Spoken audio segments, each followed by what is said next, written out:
ദേശസാൽക്കരണത്തിന്റെ കാര്യം ഇച്ചിരി വിളമ്പിക്കോട്ടെ. ഇത് സ്റ്റാൻലി ജാൻ ഇവിടെ കുറച്ച് വിശദമായിട്ട് പറഞ്ഞു.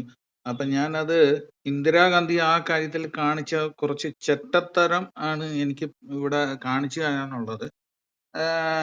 അപ്പൊ ഞാനൊന്ന് ആ ചെറ്റത്തരം പറഞ്ഞു തുടങ്ങുന്നതിന് മുമ്പ് എന്തൊക്കെ സ്ഥാപനങ്ങളെയാണ് ദേശസാൽക്കരിച്ചത് എന്ന് പറയാം.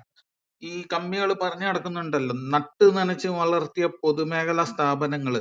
അത് നട്ട് നനച്ചത് എങ്ങനെയാന്നുള്ളതൊന്ന് പറഞ്ഞോട്ടെ എന്നാണ് പറയാൻ വേണ്ടിയിട്ടാണ് ഞാൻ വന്നത്. അപ്പോ അതിൽ പറഞ്ഞു തുടങ്ങുമ്പോ ജൂലൈ 19, 1969 ഇന്ദിരാഗാന്ധി മിഡ് നൈറ്റ്, അതായത് അർദ്ധരാത്രിക്ക് കൊണ്ടുപോയി 14 ബാങ്കുകളെ ദേശസാൽക്കരിച്ചു. ഏതൊക്കെയാന്ന് വെച്ചാൽ, ഒന്നാമത് കാനറ ബാങ്ക് 1906 സുബ്ബറാവു പൈ എന്ന് പറഞ്ഞ ആള് സ്ഥാപിച്ച ബാങ്ക്. പിന്നെ രണ്ടാമത്തത് United Bank of India 1950 NC Datta, Das Mukherjee ഇവരെല്ലാം സ്ഥാപിച്ച ബാങ്ക്. പിന്നെ UCO ബാങ്ക് 1943 GD ബിർള സ്ഥാപിച്ച ബാങ്ക്.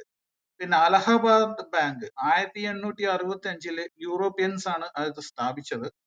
പിന്നെ syndicate bank 1925 UA pi, TMA pi, VS കുടുവ ഇങ്ങനെയുള്ളവരാണ് സ്ഥാപിച്ചത്. പിന്നെ Indian Overseas bank 1937 Chidambaram Chettiar, എനിക്ക് തോന്നുന്നത് നമ്മുടെ പി ചിദംബരത്തിന്റെ അച്ഛനാണോ എന്നൊക്കെ ഒരു സംശയമുണ്ട്. അപ്പോ അതാണ് ഇന്ത്യൻ ഓവർസീസ് ബാങ്ക്. പിന്നെ ബാങ്ക് ഓഫ് ബറോഡ 1908 സയ്യാജി റാവു ഗായിക്വാഡ് തുടങ്ങിയ ബാങ്ക്. പിന്നെ പഞ്ചാബ് നാഷണൽ ബാങ്ക് 1894 ദ്യാൽ സിംഗ് മജിത തുടങ്ങിയ ബാങ്ക്.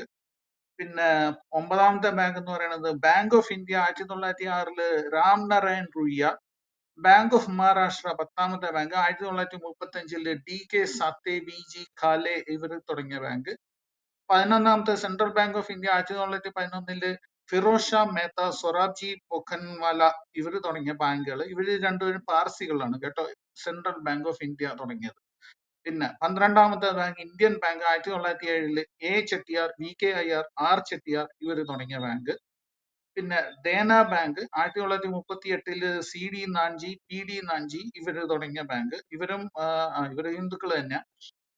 പിന്നെ യൂണിയൻ ബാങ്ക് 14ാമത്തെ ബാങ്ക്. ഈ 14ാമത്തെ ബാങ്ക് 1919 സേത്ത് സീതാറാം പൊദ്ദാർ ഇവരാണ് ഈ ബാങ്കുകളൊക്കെ തുടങ്ങിയത്. ഈ ബാങ്കുകളൊക്കെ വളരെ നല്ല നിലയിൽ തുടർന്ന് പോയിക്കൊണ്ടിരിക്കുമ്പോൾ ഒരു രാത്രി ജൂലൈ 19 ഇന്ദിരാഗാന്ധി ഡിക്ലെയർ ചെയ്യാണ് ഈ 14 പ്രൈവറ്റ് സെക്ടർ ബാങ്കുകളും ഞങ്ങൾ ദേശസാൽക്കരിച്ചു എന്ന്.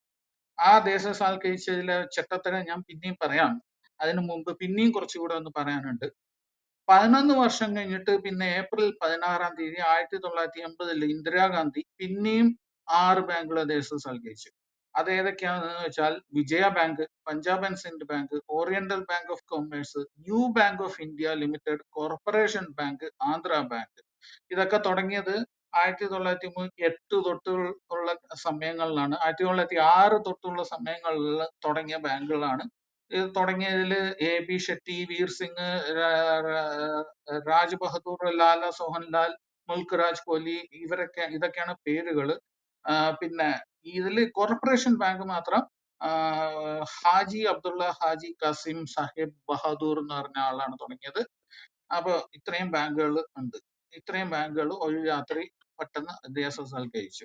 പിന്നെ ഇന്ദിരാഗാന്ധി ദേശസാൽക്കരിക്കാത്ത ആ സമയത്തുള്ള ബാങ്കുകൾ ഏതൊക്കെയാന്ന് വെച്ചാൽ കാത്തലിക് സിറിയൻ ബാങ്ക് 1920 തുടങ്ങിയ ബാങ്കാണ്. പിന്നെ സൗത്ത് ഇന്ത്യൻ ബാങ്ക് 1929 തുടങ്ങിയ ബാങ്കാണ്. പിന്നെ ഫെഡറൽ ബാങ്ക് 1931 KP ഹോർമിസ് എന്ന് പറഞ്ഞ ഒരു ക്രിസ്ത്യാനി തുടങ്ങിയ ബാങ്കാണ്.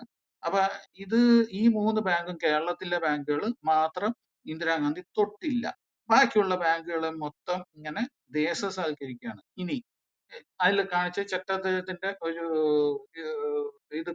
സംഭവം പറയാം. അപ്പോ ഈ ചെറ്റത്തനം എന്ന് പറയുന്നത്, ഈ ബാങ്കുകളെ നമ്മൾ ദേശസാൽക്കരിക്കുന്നു എന്ന് വെച്ചോ, അപ്പോൾ അന്ന് എങ്ങനെയാണ് ദേശസാൽക്കരിക്കേണ്ടത്? അതിന്റെ ഉടമയ്ക്ക് ആ ബാങ്കിന്റെ എന്ത് വിലയുണ്ടോ അന്നത്തെ നാളില് എന്ത് വിലയുണ്ടോ ആ വില മുഴുവനായിട്ട് കൊടുക്കുക എന്നാ ദേശസാൽക്കരിക്കാം. പക്ഷെ ഈ എത്രയോ ട്രില്യൺസ് ഓഫ് റുപ്പീസ് ആണ് ഈ ബാങ്കുകൾ, ഈ 14 ബാങ്കുകൾ, ആദ്യത്തെ 14 ബാങ്കുകളുടെയും കൂടി ചേർന്നുള്ള അന്നത്തെ ആസ്തി. ആ ട്രില്യൺസ് ഓഫ് റുപ്പീസ് ഉണ്ടായിരുന്ന സമയത്ത് ഇന്ദിരാഗാന്ധി അവർക്ക് കൊടുത്ത കോമ്പൻസേഷൻ എന്ന് പറയുന്നത് ഓരോ ഷെയറിനും വെറും 1 രൂപ. എത്രയോ ആയിരക്കണക്കിന് രൂപ വിലയുള്ള ഷെയറുകൾക്ക് ഇന്ദിരാഗാന്ധി കൊടുത്ത കോമ്പൻസേഷൻ എന്ന് പറയുന്നത് 1 രൂപ. 1 രൂപ കൊടുത്താണ് അവരുടെ ബാങ്കുകൾ സ്വന്തമാക്കണത്, രാജ്യത്തിൻ്റെതാക്കണത്. ഇത് ചെറ്റത്തനം അല്ലാണ്ട് പിന്നെ വേറെന്താ പറയുക ഇതിന്? അപ്പോ ഇതിന് ഈ രണ്ട് പാർസികൾ ഇതിനെതിരെ ഫുള്ള് പൊതിരെ പയറ്റിക്കൊണ്ട് രംഗത്തിറങ്ങി. ആരൊക്കെയാന്ന് പറഞ്ഞാൽ അന്ന് റസ്റ്റം സി കൂപ്പർ, ഒരു ഡോക്ടർ റസ്റ്റം സി കൂപ്പർ അന്നത്തെ ICAI-യുടെ പ്രസിഡന്റ് ആയിരുന്നു. പിന്നെ പിന്നെ വേറൊരാളെന്ന് പറയുന്നത് നാനി പൽക്കിവല, അന്ന് കോൺസ്റ്റിറ്റ്യൂഷൻ ലോയർ ആയിരുന്നു, director central Bank of India. ഇവര് ഇതിനെതിരെ ചെറ്റത്തനം എന്ന് തന്നെ പറഞ്ഞുകൊണ്ട് വളരെ വളരെ വളരെ നല്ല രീതിയിൽ ഇതിനെതിരെ പയറ്റി.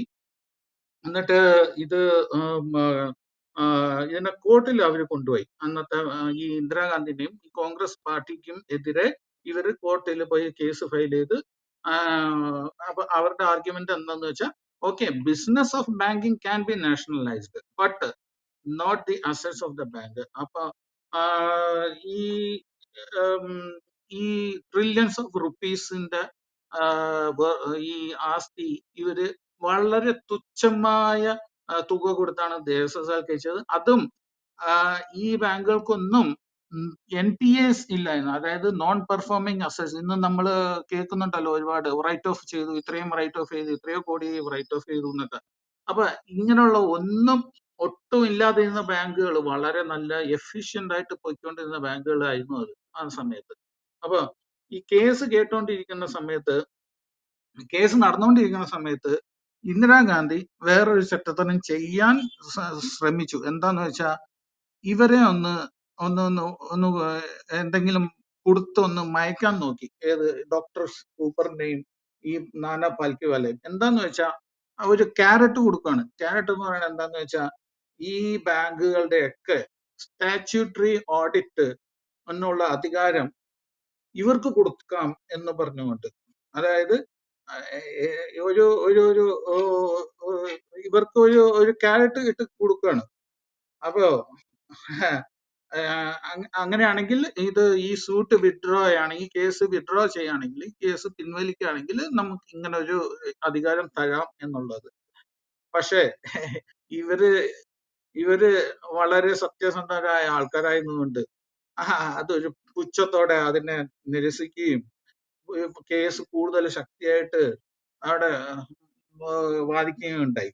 അപ്പൊ എന്നിട്ട് ആ സമയത്താണ് പിന്നെ ഇവരുടെ വാദം, അതിന്റെ fair market value of the assets, real estate, ഇവരെ ഈ ബാങ്കുകളുടെയൊക്കെ റിയൽ എസ്റ്റേറ്റ് വില എന്തൊക്കെയാന്ന് വെച്ചാൽ അത് വേണം എന്നുള്ള തരത്തിലായിരുന്നു. അപ്പൊ സുപ്രീം കോടതി അതിനെ അംഗീകരിച്ചു. അപ്പൊ നടന്നതെന്ന് എന്താ വെച്ചാൽ, ആ സമയത്താണ് ഇന്ദിരാഗാന്ധി പിന്നെ ഈ ഇന്ദിരാഗാന്ധിക്ക് വളരെ വളരെ വലിയ ഒരു തോൽവിയാണ് ആ സംഭവത്തിൽ നടന്നത്. എന്നിട്ട് ഗവൺമെന്റിന് അതിന്റെ മാർക്കറ്റ് വാല്യൂ കൊടുക്കേണ്ടി വന്നു ആ സമയത്ത്. അപ്പൊ ഇങ്ങനെയൊക്കെ ആയിരുന്നു ഓരോ ചെറ്റത്തനങ്ങൾ ഇവര് കാണിച്ചു കൊണ്ട് ഇരുന്നത് ആ സമയത്ത്. ഇതാണ് നട്ടു നനച്ച് വളർത്തിയ കഥ. നമ്മുടെ ബാങ്കുകള്, കമ്മികള് പാടി പാടി നടക്കുന്നുണ്ട്, നമ്മുടെ പൊതുമേഖലാ സ്ഥാപനങ്ങളെ നട്ടു നനച്ച് വളർത്തിയ കഥ. വേറൊരു നട്ടു നനച്ച് വളർത്തിയ സ്ഥാപനമാണ് എയർ ഇന്ത്യ. അന്ന് ടാറ്റ വളരെ നല്ല രീതിയിൽ നടത്തിക്കൊണ്ടിരുന്നതിനെ ഒരു രാത്രി പെട്ടെന്ന് അങ്ങോട്ട് ദേശസാൽക്കരിച്ചു. അതാണ് എയർ ഇന്ത്യ ആയത്. അപ്പൊ ഇങ്ങനെയൊക്കെയാണ് നട്ടു നനച്ച് വളർത്തൽ കഥകൾ. ഒന്ന് ഷെയർ ചെയ്തതെന്ന് മാത്രം. Thank you.